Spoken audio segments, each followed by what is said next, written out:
Russia চীন ভারতের যৌথ মুদ্রা যদি হয় তাহলে কোন কোন দেশ এর সঙ্গে রয়েছে? ব্রাজিল, রাশিয়া, ভারত, চীন, দক্ষিণ আফ্রিকা এবং তার সঙ্গে যে যোগ দিয়েছে যে দেশগুলো মিশর, ইথিওপিয়া, ইন্দোনেশিয়া, ইরান এবং ইউএই সংযুক্ত আরব আমিরশাহী।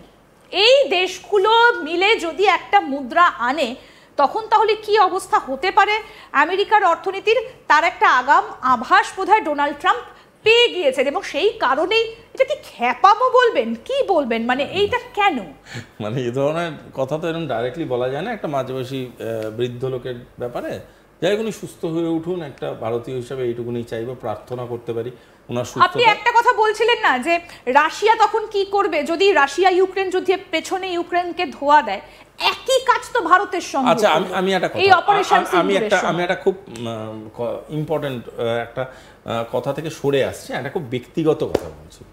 ধরুন আপনি একটা মুদির দোকান থেকে মাসের জিনিসপত্র কেনেন, হ্যাঁ, ধরুন মুদির দোকানে চাল, ডাল, তেল, নুন কেনেন, বহু বছর ধরে কিনছেন। এবার একটা মুদির দোকানের লোক ধরে নিল যে আপনি রোজ যখন কিনতে আসবেন আপনাকে যা খুশি তাই বলবো, মানে চিনির দাম বলবো এত, মানে 200% বাড়িয়ে বলবো, যা খুশি বলবো। তখন আপনি প্রথম যে কাজটা শুরু করবেন সেটা হলো আপনি একটা অল্টারনেট মুদির দোকান খুঁজবেন। এইবার ওই মুদির দোকানের আশেপাশে যদি 10টা আরো মুদির দোকান হয়ে যায়, তারপরে ও সেই ব্যবহারটা কন্টিনিউ করে, তখন আপনি আস্তে আস্তে অন্য দোকানে যাবেন। সেকেন্ড থিং হচ্ছে মার্কেট যখনই কম্পিটিটিভ হয়ে যাবে তখনই মার্কেট রেট কিন্তু ভীষণ রকমভাবে ফ্লাকচুয়েট করতে পারবে না, তখন মার্কেট রেটটা কম্পিটিটিভ হয়ে যাবে। মানুষকে এমন রেট রাখতে হবে উইথ কোয়ালিটি চেক যাতে করে ট্রেডটা চলে, ট্রেড না বন্ধ হয়। তখন কিন্তু দাদাগিরি আর চলবে না যে আমাদের থেকেই নিতে হবে। এই পলিটিক্যাল সিন্ডিকেট সিস্টেমটা আজকের ডেটে দাঁড়িয়ে মানে কি বলবো, কম্পিট করাটা খুব প্রয়োজনীয়। কারণ আমরা যদি চুপচাপ এটা মেনে নিই, দিনের পর দিন এমন একটা জিনিসে আমাদের গলা আটকে যাবে যে আমরা নিঃশ্বাস নিতে পারবো না। সুতরাং এইটা বুঝে গিয়েই এই ব্রিক্সটা এতটা শেপ নেওয়া শুরু করেছে এবং সেটাতে এতটা ভয়ভীত আমেরিকা।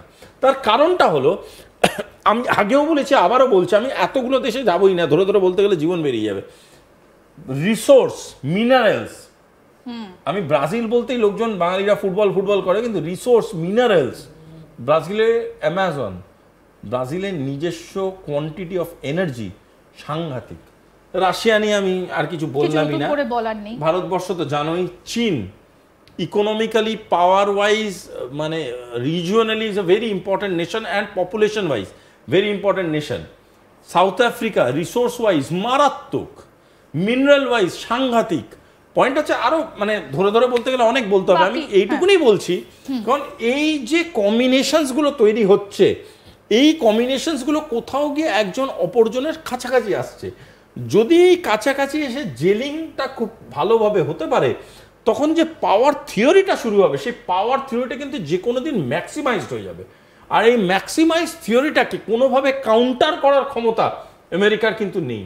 একদম। এই যে তেলের কথা বলছিলেন না, তেলের কথা শুনতে শুনতেই একটা কথা মনে পড়লো যে পাকিস্তানে নাকি তেল পাওয়া গেছে। আপনি এরকম কিছু জানেন কি? আমরা আগে শোনাই শশী থারুর কি বলছেন, এই বক্তব্যটা আগে শোনাই, তারপরে আসবো আপনার সঙ্গে আলোচনায়। শুনুন কি বললেন Shashi Tharoor. I think that they may have some illusions about finding oil in Pakistan. I wish them luck.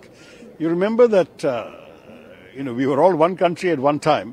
I have not seen any reports that there was a great deal of oil to be found in what is today Pakistan. But if the Americans want to look, let them look. I mean, we looked, as you know, we found some oil in Bombay High, we found some oil in Assam, but we are importing 86% of our oil and gas needs. So I don't know how much they're going to find. মানে এটা কিভাবে সম্ভব? উনি তো অবাক হলেন, শশী থারুর তো অবাক হলেন যে পাকিস্তানের তেল। পাকিস্তানের তেল ততটাই আছে যতটা পাকিস্তানে ভদ্রতা আছে। এবার বাকিটা বুঝে নিন, পাকিস্তানে যতটা ভদ্রতা আছে পাকিস্তানের তেলও ততটা আছে। পাকিস্তানের ইকোনমি, পাকিস্তান মনে করেছে হঠাৎ করে ওয়ান ফাইন মর্নিং উঠবে, কুপিয়ে তেল বার করবে, আর সেও নাস্তা নাস্তা ওই তেল বিক্রি করতে শুরু করে দেবে। পয়েন্টটা হচ্ছে পাকিস্তানে যদি তেল থাকতো না, ভারতবর্ষের থেকেও পাকিস্তানের উপরে ইন্টারেস্ট বেশি ছিল চায়না। চায়না এতদিন তেল বার করে জীবনটা পুরো পাল্টে ফেলে দিত পাকিস্তানে। পাকিস্তান অনেক কুপিয়েছে, কুপিয়ে কিচ্ছু পায়নি। বালুচিস্তানে কিছু মিনারেল রিসোর্স এগুলো আছে, যদিও ইন্ডিপেন্ডেন্ট স্টেট অফ বালুচিস্তান যদি ঘোষিত হয়ে যায় তাহলে সেটা পাকিস্তানের মধ্যে আর থাকলো না। যদি খাইবার পাখতুনখোয়া ভেঙে বেরিয়ে যায় তাহলে সেটা আর পাকিস্তান থাকলো না। যদি সিন্ধ ভেঙে বেরিয়ে আসে সেটাও আর পাকিস্তান থাকলো, পড়ে থাকলো পাঞ্জাব প্রভিন্স। পাঞ্জাব প্রভিন্সে যদি আমেরিকা এখন তেল খুঁজতে চায় ভালো অল্টারনেট, যেটা ওই তেল খেলতে খেলতে একটা জিনিস করতে পারে ইউএসএ, সেটা হলো যে ওরা তেলের ট্যাঙ্কার তৈরি করতে পারে। যদি তেলের ট্যাঙ্কার তৈরি করতে যায় সেটা ইন্টারন্যাশনাল ওয়াটার্সে করতে হবে। সেই ইন্টারন্যাশনাল ওয়াটার্স তো আর উনার মানে সিনিয়র ট্রাম্প তো উনার নামে লিখে দিয়েছে এরকম অভিযোগ নেই, সুতরাং এটার উইল আমার দেখা নেই। ইন্টারন্যাশনাল ওয়াটার্সে বহু দেশের নিজস্ব বক্তব্য থাকতে পারে, সেটাকে কাউন্টার করবেন উনি। শুনুন, পাকিস্তানের তেল খোঁজা আর মানে কি বলবো আর মানে কোনো একটা মানে মানে জায়গা থেকে পাথর থেকে কুপিয়ে ফুল বার করা একই টাইপের ব্যাপার। তবে এই যে খেলাটা যেটা আপনি বললেন যে তেল খেলা, মার্কিন প্রেসিডেন্ট ডোনাল্ড ট্রাম্প কিন্তু কারোর বন্ধু নয়। আমি এইটা একটু খুব কাছ থেকে দেখাতে বলবো যে এই যে ট্যারিফ যেটা শুরুতে বলেছিলাম না একদম, যে শুধুমাত্র ভারতবর্ষ নয় বিশ্বের সব দেশের ওপর এইরকম ট্যারিফটা চাপিয়ে রেখে দিয়েছেন। দেখুন কার সাথে, মায়ানমার 40%, কম্বোডিয়া 36%, থাইল্যান্ড 36%, যে বাংলাদেশ মানে যেখানে এখন ঢুকে গিয়েছে আর কি আমেরিকার অফিসাররা ঢুকে গিয়েছেন, আমেরিকার সেনা ঢুকে গিয়েছে, সেই বাংলাদেশেও চাপিয়ে রেখে দিয়েছে 35%, ইন্দোনেশিয়াতে 32%, Sri Lanka 30%, Bharat 25%, Malaysia 25%, Philippines 20%, Vietnam হচ্ছে 20%। মানে এটা কি নীতি, মানে সব দেশের উপর আমি এরকম ভাবে, অবশ্য তিনি তো পরিষ্কার বলেই দিয়েছেন। আমি একটা কথা তোমায় বলছি, এই কথাটা হয়তো মানে কেউ স্বীকার করবে না মুখে, হয়তো মুখে অনেক কথা বলবে। আমেরিকায় ইংরেজি ভাষায় বলতে গেলে America is in the verge of inflation. আমেরিকায় অর্থনৈতিকভাবে একটা বিপর্যয় তারা এক্সপেক্ট করছে, এবং এই অর্থনৈতিক বিপর্যয়টাকে কাউন্টার করার জন্যে তারা সেলফ ডিপেন্ডেন্ট ইকোনমির একটা হাওয়া ক্রিয়েট করার চেষ্টা হচ্ছে। হাওয়া মানে কি? একটা গ্যাস বেলুন যেটা যে কোনো মুহূর্তে ফেটে যেতে পারে, অথচ সেটা তৈরি করা পলিটিক্যালি খুব দরকার। আমেরিকার সেনেটে ইটসেলফ আমেরিকান প্রেসিডেন্ট ইজ কর্নার্ড।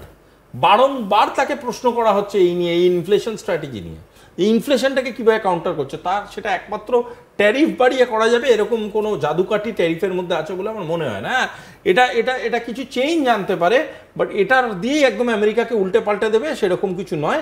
যদিও এটা আমেরিকার নিজস্ব ব্যাপার, এটাতে আমার কিছু বক্তব্য করার মানে সবটাই আর কি ব্রিক্সের দিকে তাকিয়ে কোথাও যেন একটা বেসামাল ডোনাল্ড ট্রাম্প। আমি শেষ গ্রাফিক্স প্লেটটা একটু আনতে বলবো, তাহলে বিষয়টা আরো একেবারে খুব স্পষ্ট হবে।